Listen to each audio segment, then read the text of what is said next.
Okay, let's go over the homework. So any questions on 1 through 9 of the 9.5 part of the homework on hyperbolas? Yeah, Avery, go ahead. The the word problem. Yeah, let's talk about it because it's a terrible photocopy. That's my fault. Yeah, I should have actually. I think I saw the textbook, so I could redo it. I mean, for the end of the year, but here's the deal. So you got this very funny thing in St. Louis. It looks like I'm gonna trace it right now. Actually, I'm recording this. Let me do it on the screen here. All right. What way did you hear that? Okay, so you got this funny shape, and it's a portion of hyperbola, right? Because you got another one that looks like this. And I'm going to deliberately put the coordinate plane like this. Deliberately do it like that. So if I think about it, this right here, this dot, is me. I'm going to call it 42 comma y. Why 42 for x? Yeah. Because what's that top value? 84. It's not Half 84. There you go. Thank you, everybody. Thank you, Charlie. So yeah, then down here, that's going to be 85 comma negative 40. Why is that 85 comma negative 40? And you're going 40 down from here because they said this is 40 here to here. And of course, the height, well, whatever that is, right? But I need to figure that little part to get the whole height of it, right? That's what they're asking for part C. So first off, we're asked to write the coordinates of points A and B, which I think those are A and B. I don't know. The diagram is kind of crappy, but it's okay. Don't worry about part A. But let's write the equation that we should be able to handle, right? So for the equation, I deliberately put the center at 0, 0. I deliberately making this left, right. So it's going to be like this: x squared over a squared minus y squared over b squared equals 1. So h and k are 0 and 0, right? We know this. Now, what else can I say here? I can plug in 85 for x, negative 40 for y. I feel like there's more information I need though. So is this some other information? Oh, yeah, that's my fault. Okay, that was 60. Was that 61? The neck of it. Yeah. Ugh, sorry about that. That's just why you gotta do better photocopy. So yeah. So in this case, this right here, of course, what were those coordinates? Yeah, 30.5 comma 0. Okay, now I feel so much better. Because now I know A is 30.5. Yeah, because I was a little lost because like, well, I got two unknowns. But now I could plug in for A. I could plug in for X and Y. I won't go through the motions in the interest of time, but I trust you guys can plug in correctly and solve for B. Once you solve for B, then you can figure out, okay, now I got my equation. I got x squared over something minus y squared over something is 1. Now I can plug in 42 for x and solve for y. Once I do that, okay, now I got the y coordinate here. Cool. Now I know this vertical distance. Oh, add it to 40. That's the height of the whole thing. Does that process make sense? We good with that? Okay. Yeah, so that's like a word problem. It's modeling. That's really what you're doing. Kind of like the sinusoidal stuff. If you think about it, we're modeling, right? But we're using a hyperbola as a model, right?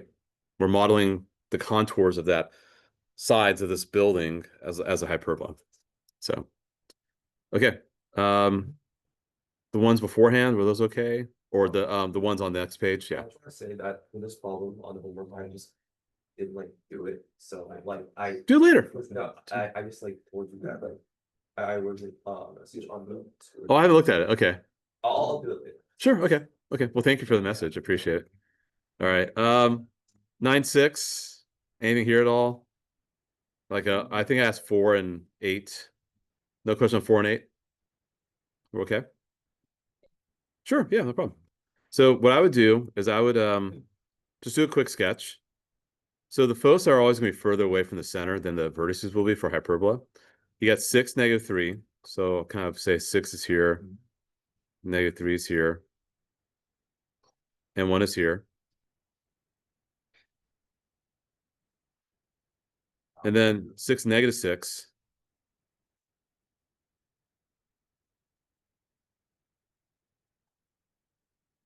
And 6, 4.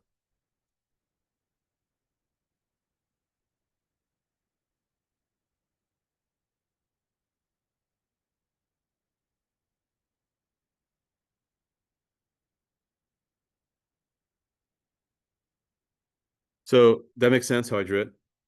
Yeah. Well, what's my A value? Because my center, oh yeah, let's figure out the center. Where's the center going to be? Actually, it should be 6, -1. Correct. So my A value should be 2, and my C value should be 5. And C squared equals A squared plus B squared. So your B squared is going to be 21. And your center is at 6, -1. So you're going to have, and it's going vertical. So Y plus 1 squared. And it's going, you got to put 4 because that's going to be the transverse. The transverse axis is where how it opens. So we call this a transverse axis, x equals 6. That's called the transverse axis. And that's how it's opening. So yeah, so I'm going up 2 and down 2 to get to the vertices for Y. And then because B squared is 21, great. X minus 6 squared over 21 equals 1. Was that the answer in the answer key? Yeah. Okay, cool. Yeah, that's what you did. So so yeah, that's like I've already been kind of thinking about what I want to put on the test. I'll actually give you guys more details by tomorrow. I do see you guys tomorrow afternoon. And I'll have study guides ready to go because we'll start reviewing tomorrow also. And we'll have another day review next week. Just here next week is a 4-day week because of the parent-teacher conferences, but they're 60-minute, not 75-minute periods. So that's good. But you'll have the weekend to start preparing for the test, and we'll have another review day on Monday. Our test will be Wednesday next week. So 1 week from today, we have our test on this. Okay. Okay, we're getting everything else? Yeah. Go, Laura. Yeah.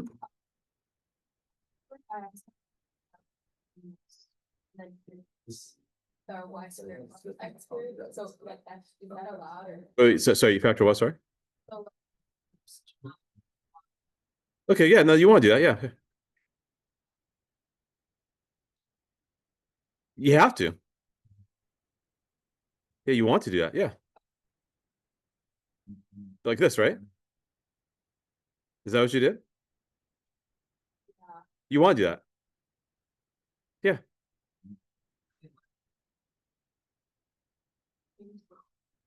What do you mean? Oh, from x squared? That's fine. I mean, completing squared is gonna be a bit of a challenge. I would be kind of lost if you did that.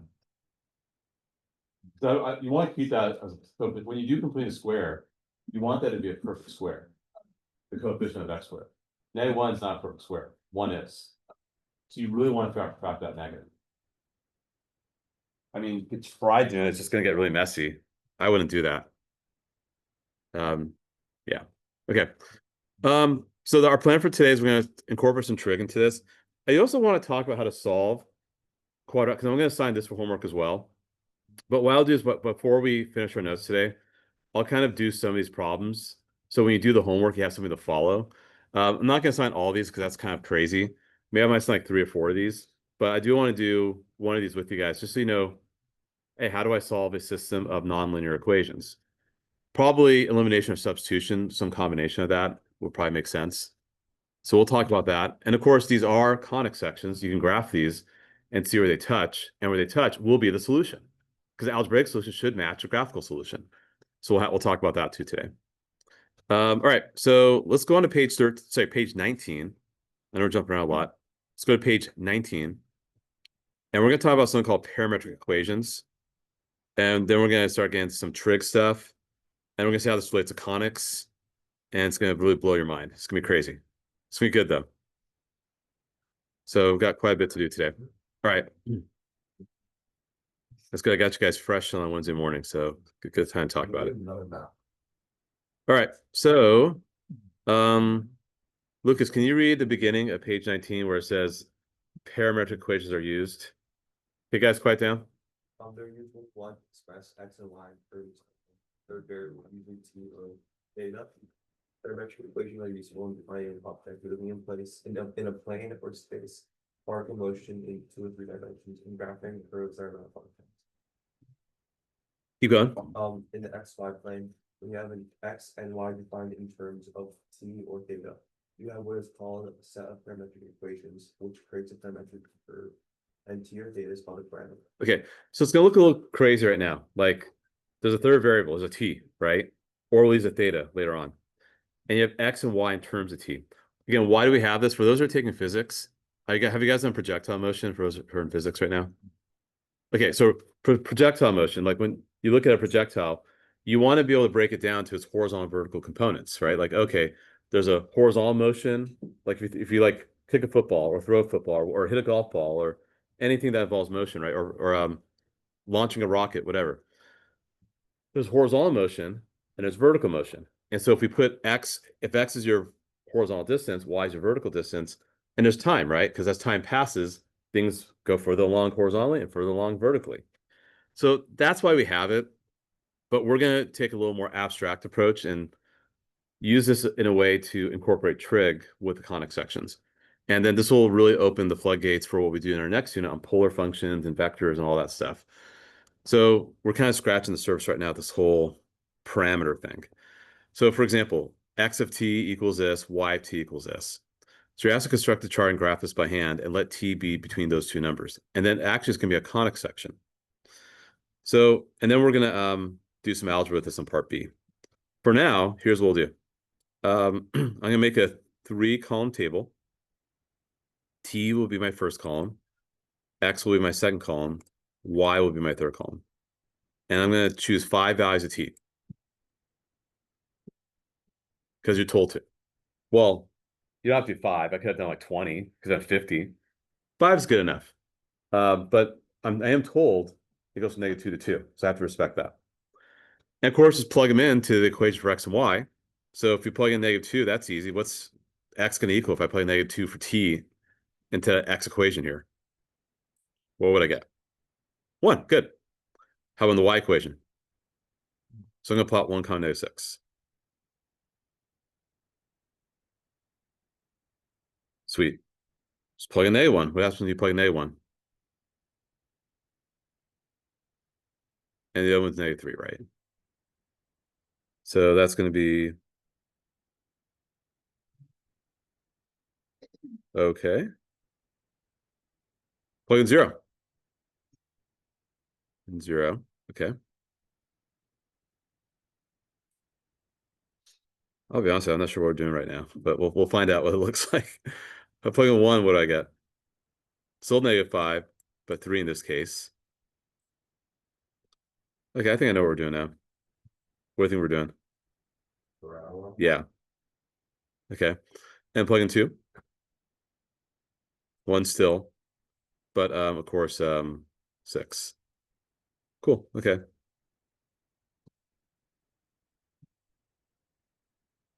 And there we go. We wound up making a parabola. By the way, you do not put arrows. Do not put arrows because it stops there. It's restricted. So it's restricted.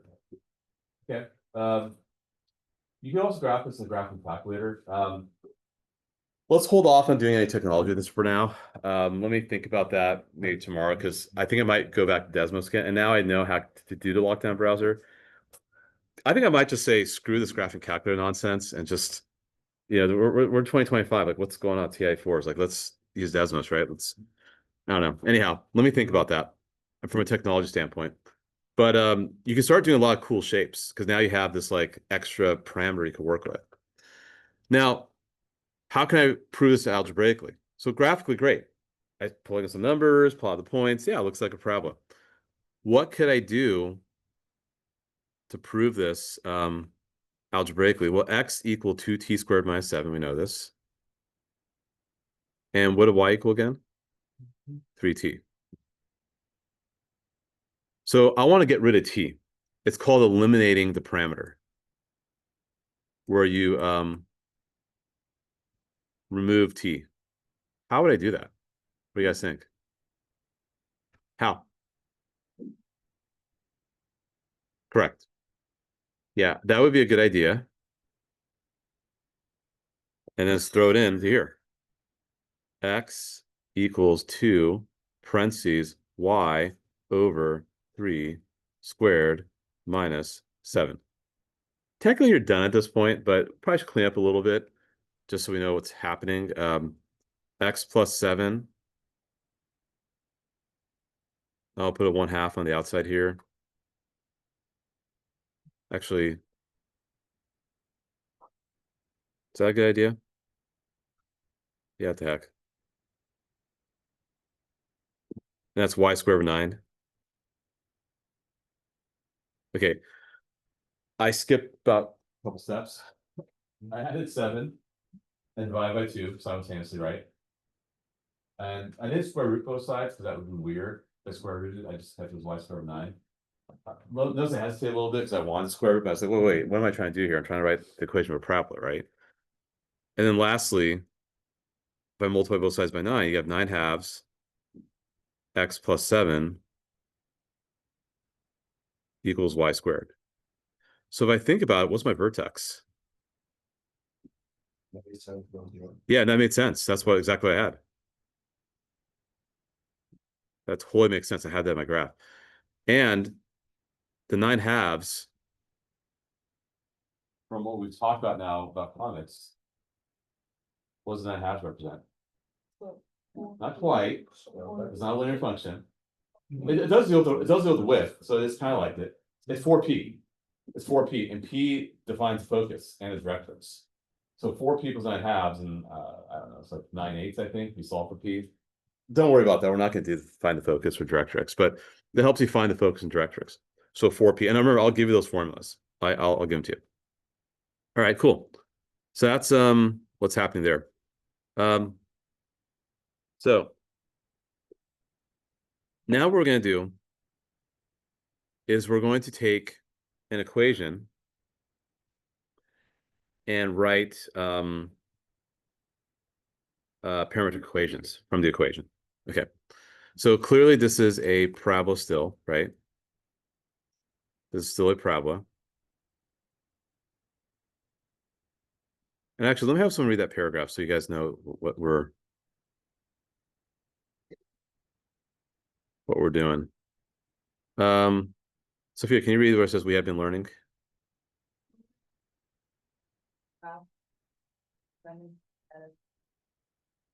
And eliminating parameter the final equation of the relation of x and y. Now consider the reverse problem. That is, how can you find the set of parametric equations for a graph or equation of a relation? It turns out that there is not just one set of parametric equations that represent the relation of x and y. Let's see how this is demonstrated in the next example. So that's a parabola still, right? Again, the thank you, Sophia. The vertex, I think, is -4, 3. If I plot it.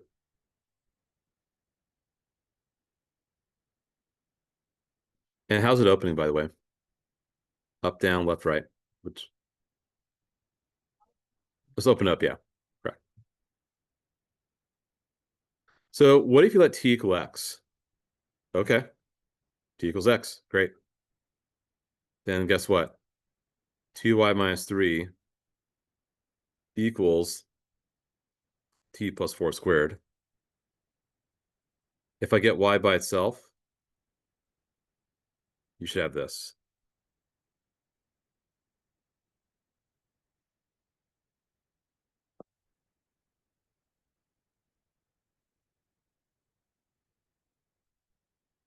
It's really that simple. You just plug in t for x. It's all for not that hard. So what's happening is this.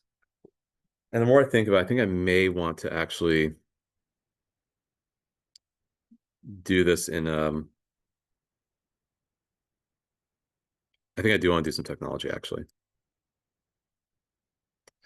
So the system would be circle one and two.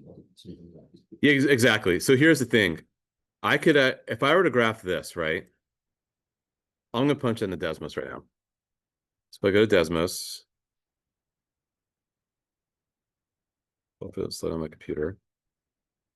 So it's a 2 parentheses y minus 3 equals parentheses x plus 4 raised to the second power.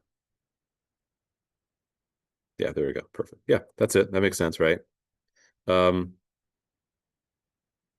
okay. Now, this is where I'm gonna be a little hesitant. I may have to do a little. Actually, you know what? This is Desmos. Desmos is pretty cool. Let's do this. But do x equals t, y equals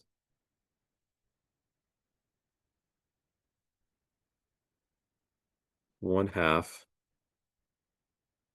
t plus 4 raised to the second power.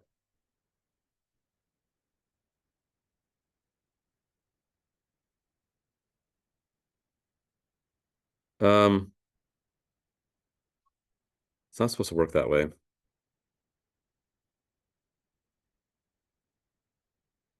Okay, I know I'm doing the TI-84 calculator. Let me do this. And I don't want to do a little research right now on how to do this in the TI-84 calculator, but sorry, on Desmos. But in the TI-84 calculator, if you go to mode, I will figure out how to do this in Desmos for you guys. So I apologize, I have not prepared for that. But you could do, so switch this to parametric and see how it says x equals and whatever. And then you could use t for x, where you usually do x. 0.5 parentheses t plus 4 squared plus 3. Yep. And if I graph that, say in the standard window, you didn't like that. Why not? Oh, -2 to 2, maybe? Okay, that's weird. Well, your vertex is outside -2, so your window would uphill. Oh, you're right. Okay. -5, 5. And Yeah, good call. So you can see the problem here. I have to actually expand that T window to see more of the graph. Okay, that makes sense. Okay, there we go. Okay. The point I was trying to show you is that if I graph the parametric equation, I get the same thing as opposed to compared to just plugging in the original equation. You get the same thing. But you can see the issue with that. This is why I don't like the TI-4 calculator, because you have to specify this whole T stuff, which is gets a little crazy. But we could talk about that tomorrow. I just wanted to show you that you still get the same thing. Now for part B, they say T equals this. So here's the thing. You can let T equal whatever you want. You could. Like T equal X. What T equal X plus 4? Fine. Then 2 y minus 3 equals T squared. Then y minus 3 equals half T squared. Y equals half T squared plus 3. And of course, this is when X equals, actually, X would equal T minus 4, by the way. If you isolate X. But of course, we replace this whole thing, X plus 4T. So if I were to graph this into the TI-4 calculator, I'd still be the same curve. It would still be the same exact thing. I had the total freedom to let T equal whatever. I could let T equal like any crazy thing with X. But of course, be proper, be reasonable. But like say, don't say T equals like -11x minus 55.6, whatever, like that's crazy, right? Don't do that. Laura, is that your question?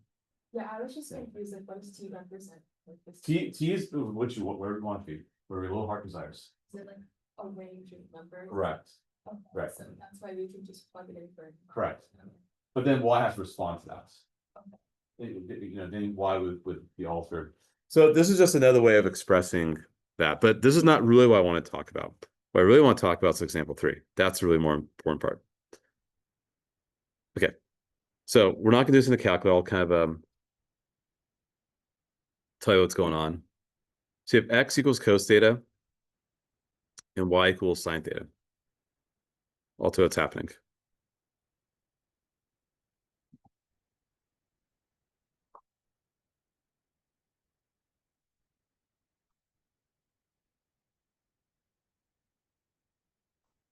That's part A. Sorry. I think I knew that. Do you think I did all this data stuff in my head? Like, oh, I did like a pi over 3, pi over 6, and a negative pi over 4. And... No. Because it's the unit circle. Yes, exactly. How do you know that, Charlie? Because in the unit circle, the axis is first cosine, the y there's sine, and the radius is 1. Well, actually, let me back a little bit here. We know this is true. Cosine squared theta plus sine squared theta equals 1. We know that. And what does x equal? Cosine. What does y equal? So there you go. Circle. That's just a circle. Does that make sense? Okay. Now, what do you think's happened for part B? We'll switch colors. So another circle with the radius of what?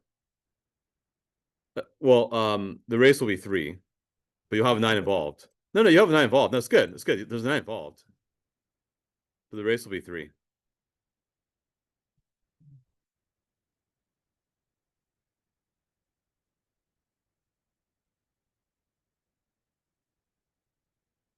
See, this is where it gets really cool because you can start drawing some really cool shapes. Like I already have like an eyeball here. Like we can get even crazy here.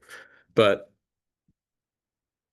yeah, it's just like this person's got pink eye. It's not good. But anyway, but yeah, so circle raised to 3. Because think about it. If you square both sides, right? Like, okay, square both sides of this. Wouldn't x squared equal 9 cos squared theta? Wouldn't y squared equal 9 sine squared theta? If I add the two equations together, what happens when I add the two equations together? I get 9 cos squared theta plus 9 sine squared theta. Factor out the 9, just 9, because you wind up getting cosine squared theta plus sine squared theta, and that just goes away. Sorry, my handwriting sucks here. Yeah, so you might just gain 9, which is raised to 3. Okay. All right, let's keep going with this. Let's look at part C. What do you think is happening in part C now? It's still a circle, by the way. It still has a raise to 3. But what's the center now? What do you guys think? Yeah, good. Because it should be, right? Because I'm going 1 left and 2 up. Yeah. Because here's what's happening. I'm not going to square both sides right now because that's going to get really nasty. But if I do this, so you got to be very deliberate about this. Let me erase this here. You got to be very deliberate about this. Let's go green to this one. What if I did x plus 1 equals 3 cos theta? What if I did y minus 2 equals 3 sine theta? Same thing, yeah. Just go 1 left, 2 up. Let's do another cut stands out a little better. And you have to go 3 left, 3 up, all over the place here.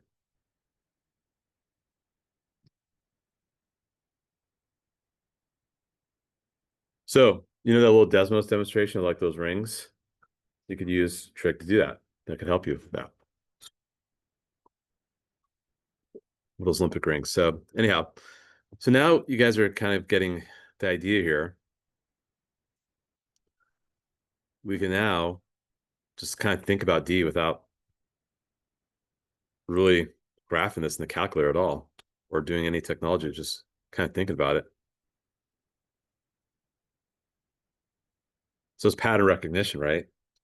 So wouldn't that be x minus 4 squared, y plus 7 squared, and what's my radius? So 4 up before on the right side, right? And my center, of course, is 4, negative 7. And you can try it for yourself. You could plug in a calculator and see what happens. Totally could do that. By the way, you would use t in place of theta in the graphing calculator. If you want to graph in the calculator. And radius is 2. And I know you can do this in Desmos. I'll have to look it up. I can't remember exactly. So I know we could do it in Desmos. But if you did, it would get you that. It would get you a circle like that. Okay, questions so far? Laura, good.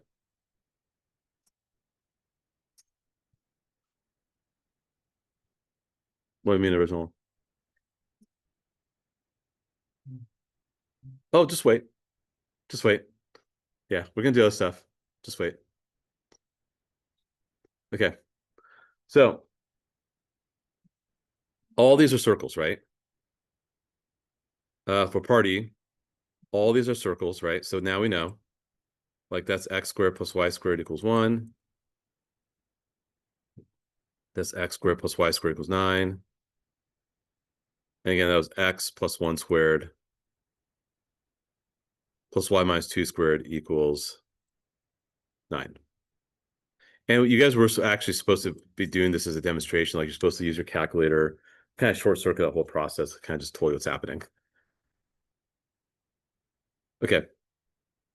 And one thing we're noticing is that the coefficient of the trig functions are the same, right? Because that would make it easy to use that identity for sine squared plus cosine squared cosine squared plus sine squared equals 1. You know that. Where it does get a little fishy is example 4. Now the coefficients of cosine and sine are not the same. What do you think is happening here? It's going to be ellipse. Yes. So yeah, let's look at this here. See, what I would say is I'd say, okay, well, that's x over 3 equals cos theta. That's y over 4 equals sine theta.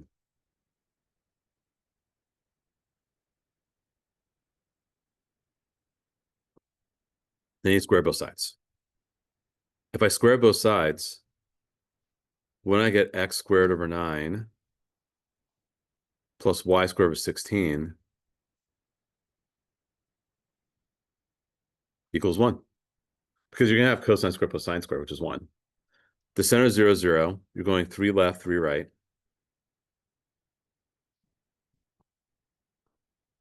4 up, 4 down.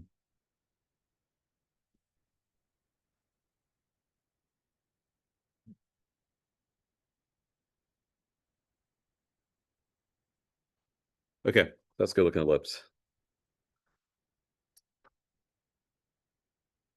So that's x over 5 equals cos theta. That's y over 2.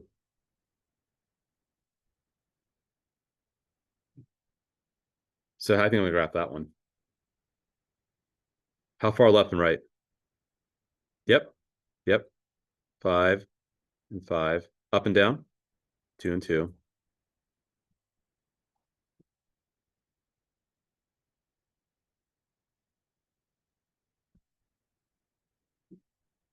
Okay.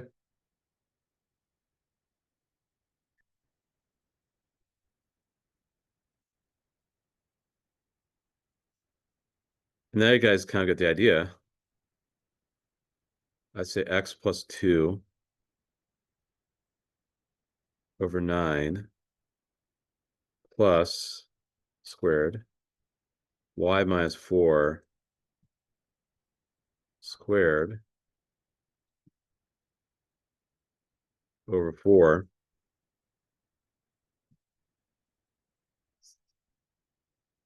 Guess how I did that?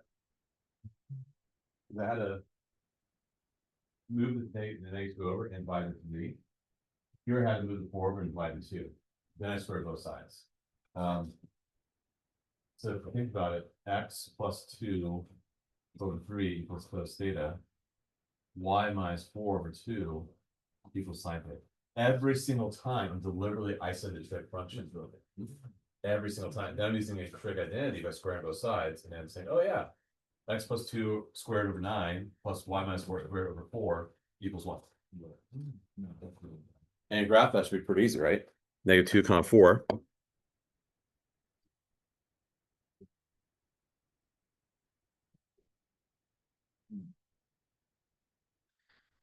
3 left, 3 right. 2 up, 2 down. And there you go. Okay, go and try part D on your own. Now that you kind of have a general idea what's happening here. We're going to write now the parametric equations that go with this. I'm going to see if you guys can figure that out. So this is a little, so we're now going in reverse. Let's see if you guys can figure out part D on your own. So now I'm giving you some information about the ellipse. Give me the center. Give me the A and B values.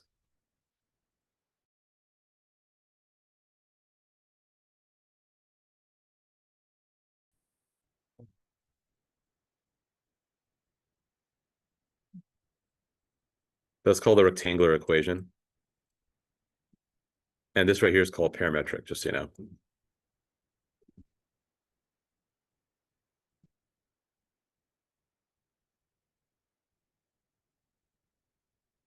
Now we're getting the real pre-calculus stuff. This is what this sets us apart from at level and AB, just so you know this stuff here. Because Calculus AB does not do parametric, but the BC course does. You will be doing calculus this stuff with Ms. York. So we're really getting to the BC stuff. This is exciting. So okay. So let's work on part D. So what you want to do is try come up with the rectangular equation first as a strategy. Figure out where the center is, figure out the A and B values, the major minor axes, come up with the rectangular equation in terms of X and Y, and then see if you can write the parametric equation that goes with it. If you're stuck, call me over, I'll help you out. I'm just going to do it really quick here.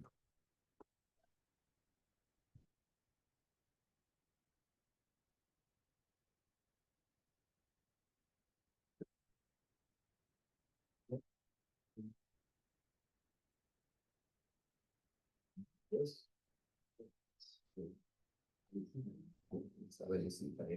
That's why I write 10 there. You should have done that for So your center is at 2, -5, is that correct? Give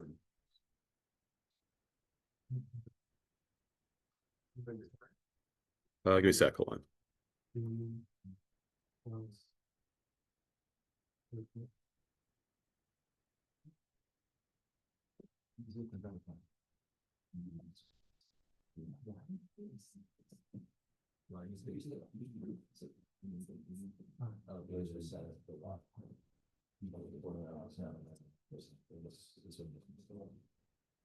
Okay.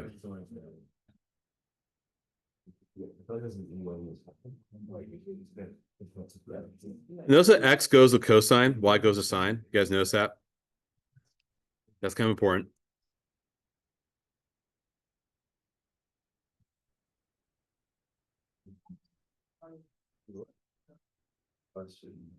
Okay, here's a big reveal. You guys get that? Good. Yeah, so that is a test out question. Because now I'm not just asking you like, sure I could ask part D like, oh, just give me the equation in terms of X and Y. But well, I want to stretch you guys a little more. So yeah, I'll probably give something like this. Cool. Great. You can plot it, you can see what the center is, see the A and B values or the major minor axes, whatever. Going 4 up, 4 down, 1 right, 1 left, 1 right, whatever. Have that, but then let's switch it to this, right? Okay, X equals 2 plus cos theta, Y equals -5. Does that make sense? Because X minus 2 over 1 equals cos theta, Y plus 5 over 4 equals sine theta. In calculus, you see a lot more parametric equations than rectangular. No, you see it's mostly rectangular. There's just a unit on parametric. It's usually not until the spring, I believe. So basically what BC does, what Ms. York is doing right now, she's doing all the stuff, like what she's doing right now with her students, Ms. Olson is going to do in the spring. But by the time we get to like Christmas or January, she's going to be doing this kind of stuff with her students. But most of the stuff you see is most X and Y still. It's just that, but then we start getting a little crazy. Usually there's like one free response question that deals with the stuff. And a handful of multiple choice questions. Okay, let's take a look at You guys get the idea. So let's move on to example 5.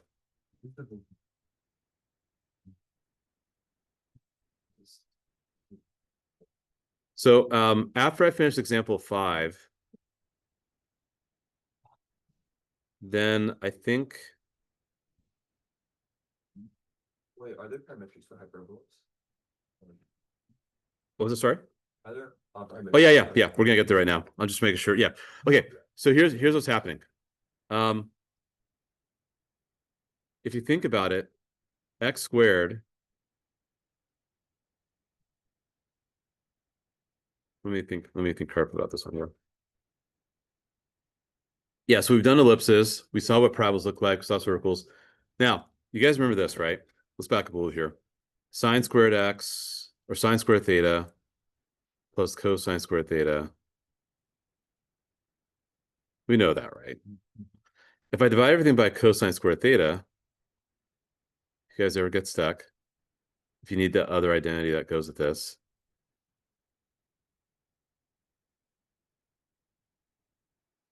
It's square theta plus 1 equals secant squared theta. You guys would agree with that? And then this.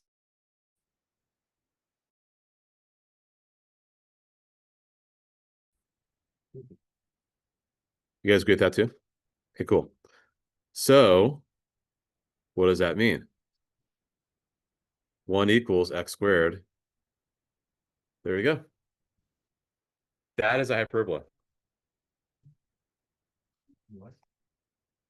So if I graph that, that's just because it's like saying x squared over 1 minus y squared over 1. So the centers are 0, 0. You're going 1 left, 1 right. You have a central rectangle. You have the little box, right? You have your diagonals.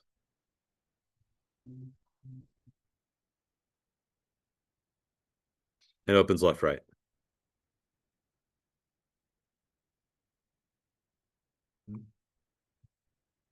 So when you see secant and tan, and by the way, we could reverse it.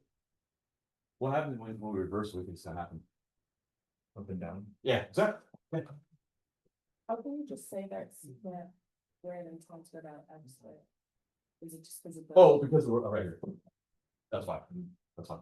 It's whatever is defined as. I mean, yes, we had x as cosine y sine previously, but again, we chose that. So it's not because. And it's not because you no, don't do that. Yeah, and sorry if I made that if that was confusing. That might be a little confusing actually. Now I realize it. It's just how we defined it in the beginning. So if you look at the other ones here, for part B, that will be x squared over 4 minus y squared over 9 equals 1. For part C, that's going to be y squared over 4 minus x squared over 16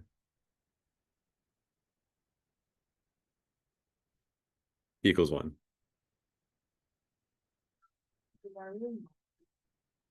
Because secant's first.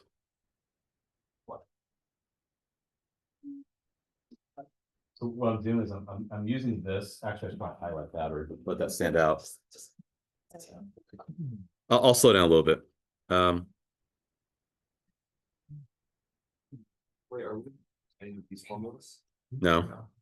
Okay. Well, you gotta know your trig identities.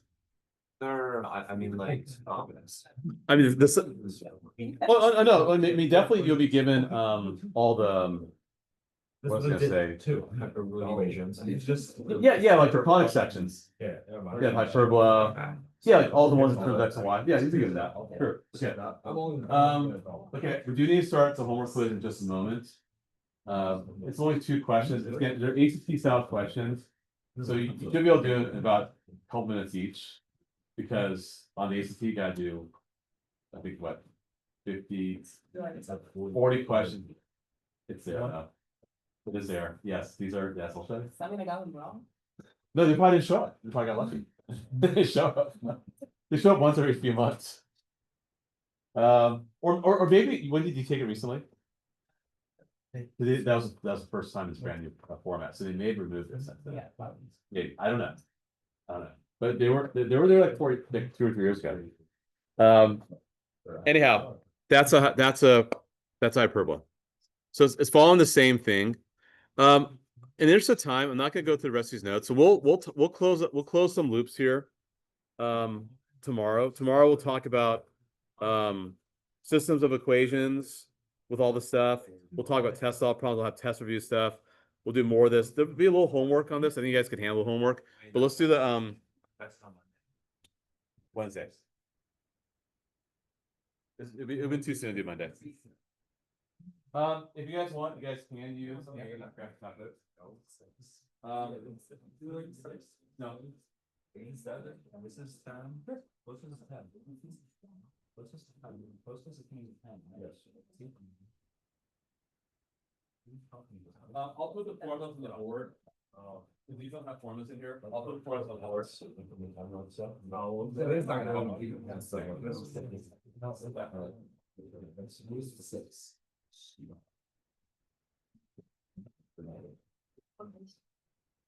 Yeah, I'll put the formulas on the board.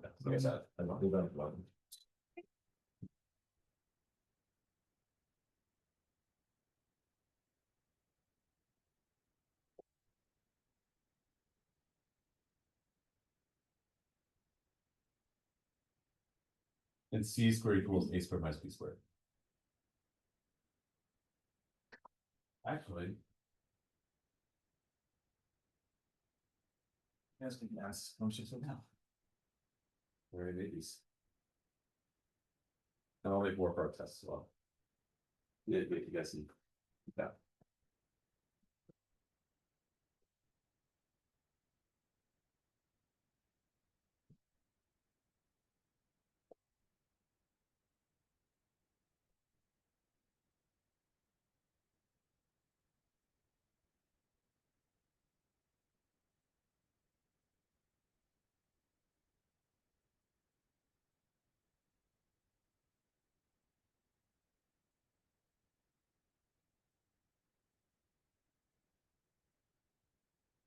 Wait, So the foci are the equal distances Correct. between there are two points inside the ellipse. They're the fixed points the center, right? from the center, correct, right?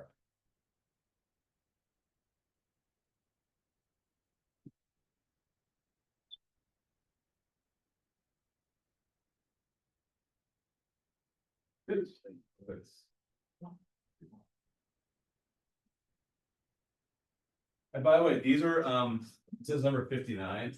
So the ACT prior to the change this fall, there used to be 60 questions in the ACT math section, so it was the second to last, and the questions do go into order differently. So this is really the second hardest question on the ACT. So you probably did 36. You got that fast, and you you probably. Oh. This group of students usually does great on ACT, SAT stuff. You guys usually rock it. Beautiful.